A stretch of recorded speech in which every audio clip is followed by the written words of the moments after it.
When an application form for Garda vetting has been received, it can be entered in through the organisation. But if the application has been received directly from an applicant, it can be entered into the applicant screen. For the purpose of this demonstration, fictitious information have been entered in about applicants.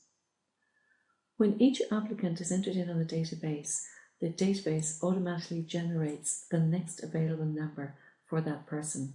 From that point onwards, all letters, the batch cover sheet, etc., will refer to that number with the applicant's name. At any time, an applicant can be viewed by their number, but they can also be looked up using their surname and first name. A new applicant can be entered by clicking on the Add New Applicant button.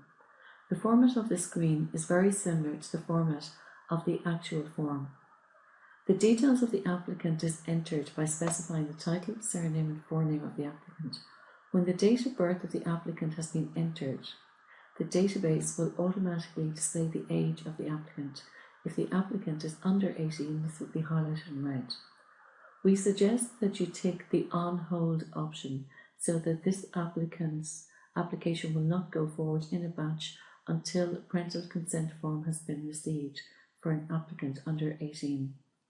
When the parental consent form has been received, then this can be ticked and the applicant can be removed from On Hold so that their application is processed with the next batch.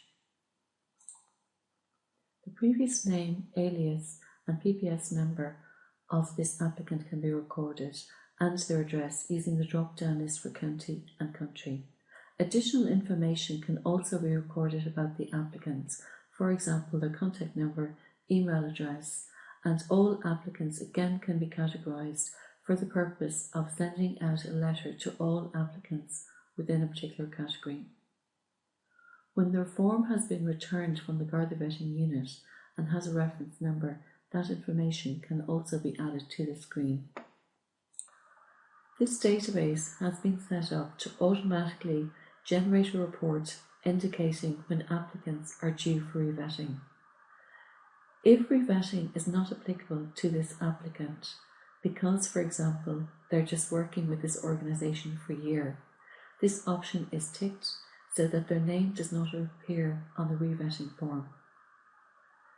This tick box here is ticked if the applicant is due to receive a letter.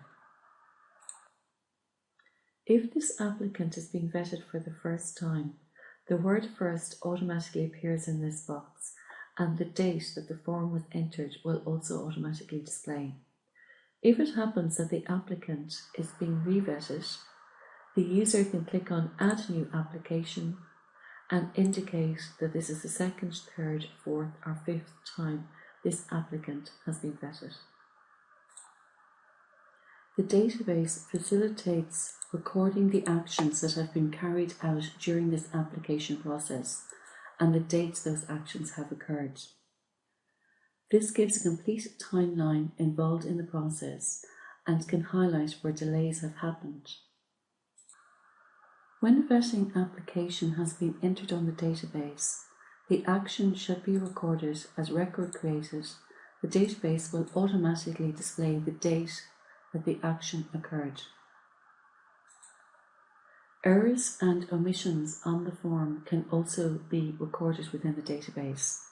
For example, with this application from the drop-down list, I'm selecting that the place and city of origin has been omitted, and also the date of birth. Further information relating to the applicant will be entered at a later point. Please proceed to the communication section of the database.